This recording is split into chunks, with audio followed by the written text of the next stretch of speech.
guess what? This is Lisa Ray. I'm actually here in her hotel room. She's just finished an interview, and I understand that it went very, very well.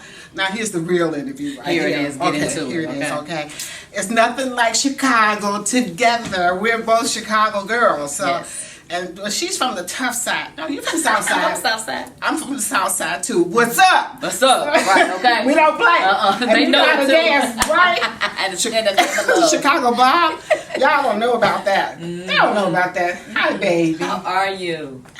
I'm so excited. I feel like I need to interview you. Yes, but we're going to do both, okay? Okay. This is Sister to Sister 2.0. Stick around.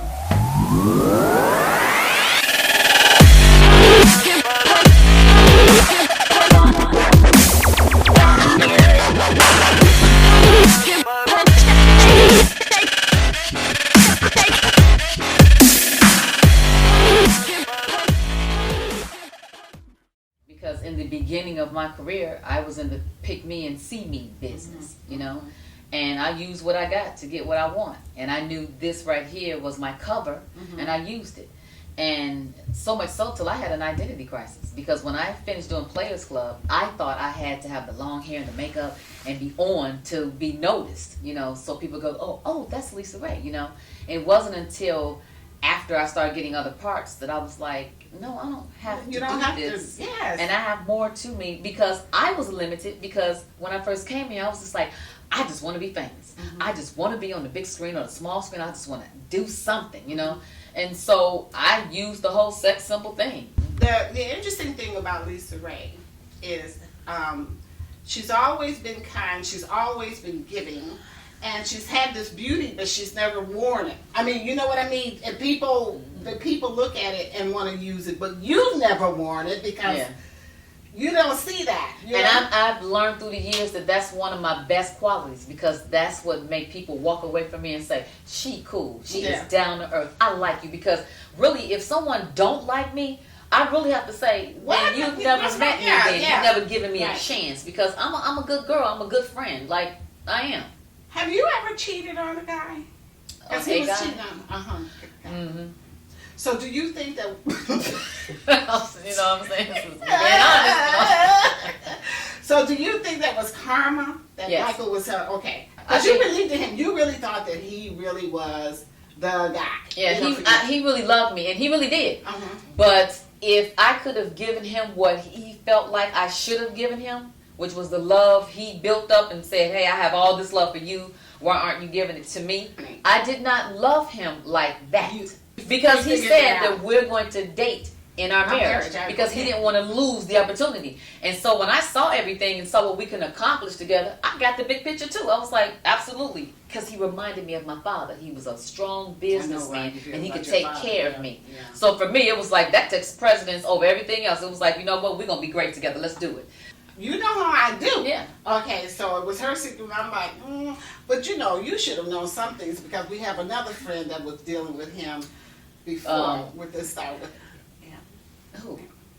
Well, Yeah. Well, I knew about Kim Fields.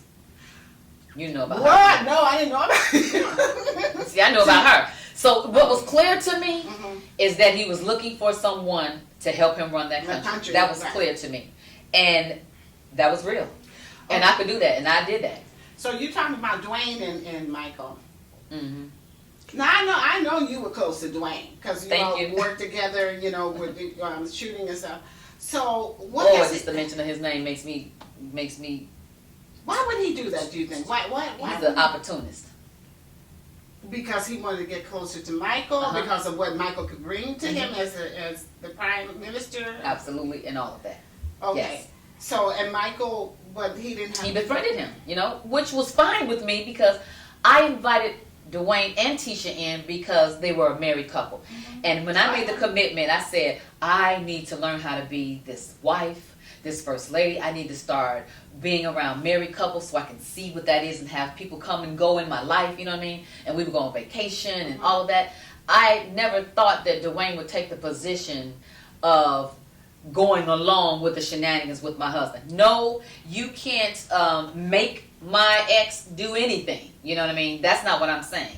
I'm saying you as my friend, you should have had a code of honor, a code of conduct, a code of ethics that you would have said to him, I can't be around this because my girl, and how you gonna make me a part of this? Like, I'm gonna plead the fifth. I remember his brother saying to me, why don't you just leave? He wants you to leave. And I said, and where would I go? Where would you go? If anything, he could go somewhere because this is his island. He had friends here. I had no friends there. I had no family there. Where am I going to go? Right. And I thought that was pretty low, you know. And then when we were going, I was going upstairs to my bedroom the back way.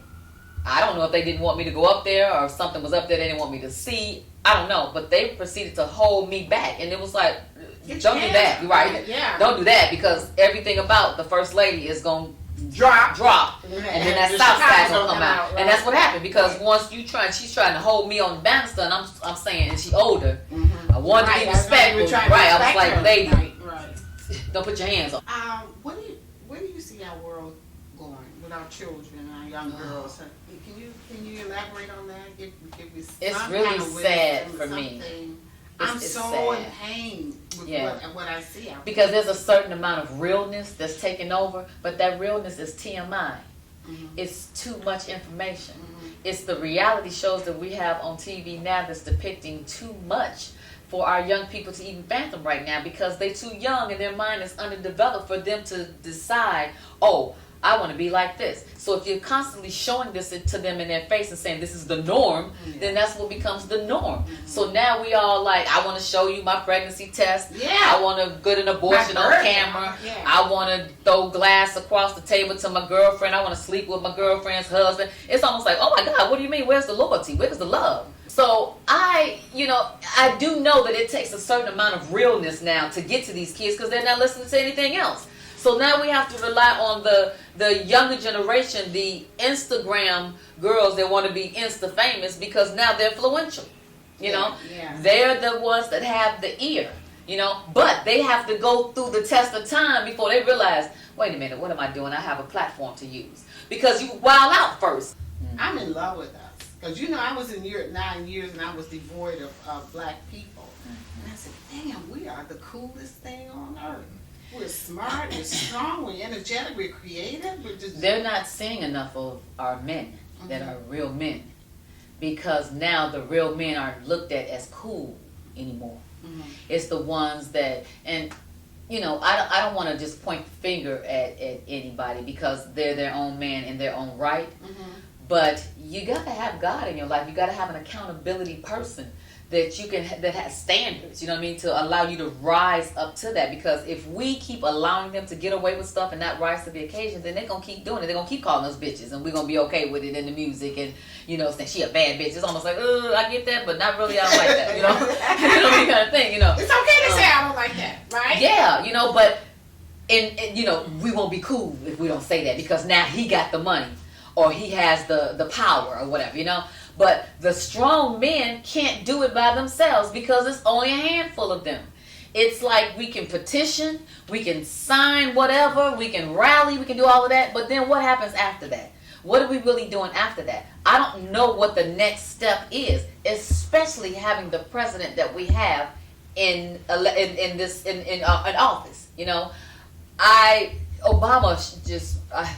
I know he can't run again, but he was so elegant in his tone and showing love in the White House. I don't remember seeing love like that in a long time.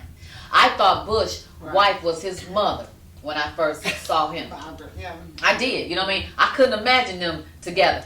Michelle and Barack, you can just want to be a fly on the wall in their bedroom. Like, you love her. You respect her. You support her. You uplift her.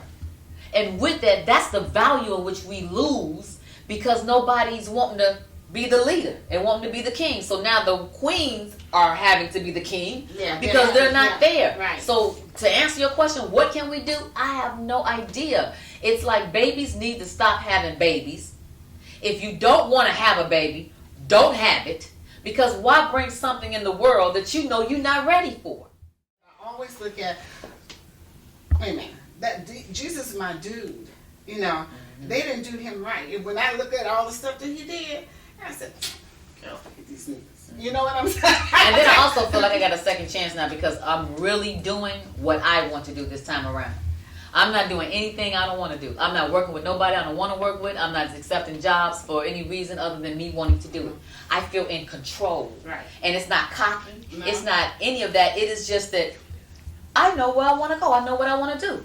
You know, I'm really a businesswoman. So, you know, coupled with keeping the brand alive and staying on TV and staying famous is going to help everything else that I do. But I'm on a whole different path of philanthropy, of humanitarian, of teaching, and of being an activist. Like, I want to use my platform for something totally different now. I've made money for other countries and other men. If I'm that bankable, why don't I bank on me?